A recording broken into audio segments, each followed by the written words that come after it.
Why do we build shrines? Ever since our ancestors figured out how to stack rocks, they have been obsessed with leaving a mark.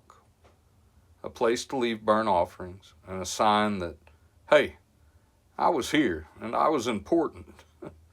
Man, we are some self-absorbed monkeys. The pyramids, Mayan ruins, Stonehenge, Trump Tower, all attempts to leave a permanent mark of our short time on this earth. And there it is.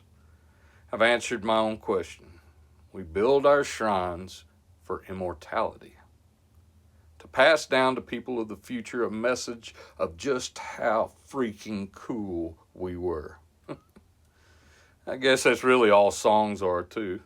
And the prettier they are, the more likely we are to be remembered. And being remembered is an ancient human necessity. As the colder weather finally makes its way here to the Gulf, my gigs along the coast start to slow down, leaving me with way more free time than I need. Cold weather and too much time to think often equal depression, and I have no room for that in my life. So I've started my winter project.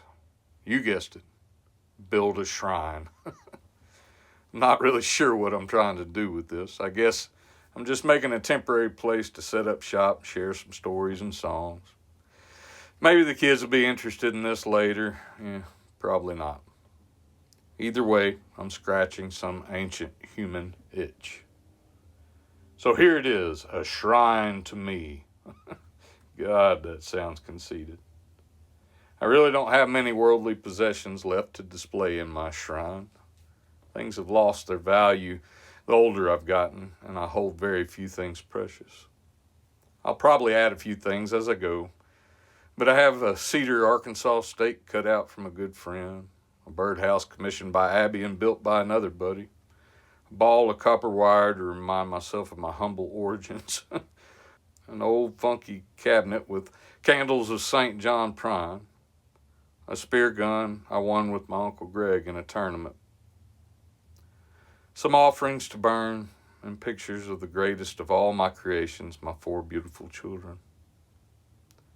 I've tidied up this little corner of our dilapidated garage and intend to spend this winter doing something with this shrine before the heat of summer returns and makes this place unusable.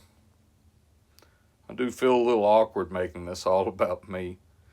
It's something I struggle with as an artist. I know that I'm not the best musician. I'm not the best songwriter. Hell, I really hadn't even been that great of a human being. But to be an artist, deep down, you have to really like what you're doing. You have to like it so much that you think it's worth sharing. The song that I'm sharing with you tonight has nothing to do with any of this. It is, in fact, a rare co-write with my friends Josh Broshears and Jason Graham. I wish I could tell you that I picked this song as the first from the shrine because it shows that this is not all about me, that teamwork and combining talents can produce great things, and when we let go of our egos, we can produce higher quality art. Truth be told, I chose this song because I sound cool. And that's all those future people really need to know anyway. No.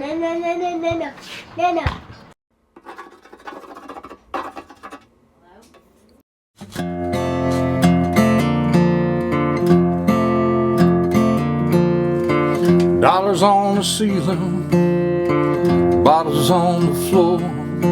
She turned and she smiled as I walked through the door. Seemed a strange place for the delicate kind.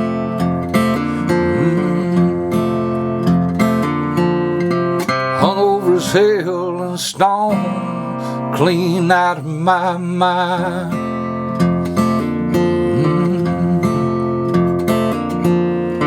She was an angel, her own muse danced 3/4 time between boredom and blues.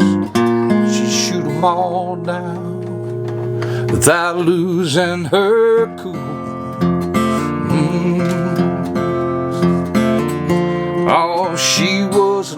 lady, hey, but she suffered no fools. Yeah, we were two of a kind. We were both in cahoots. Me in her jeans and us knocking boots. It was one perfect evening when that angel she fell in that little bar on the corner of heaven and hell, heaven and hell.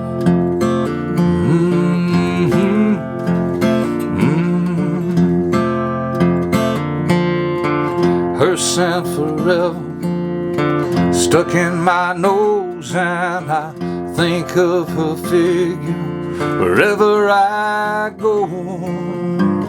If I went twice, baby, I could just come again.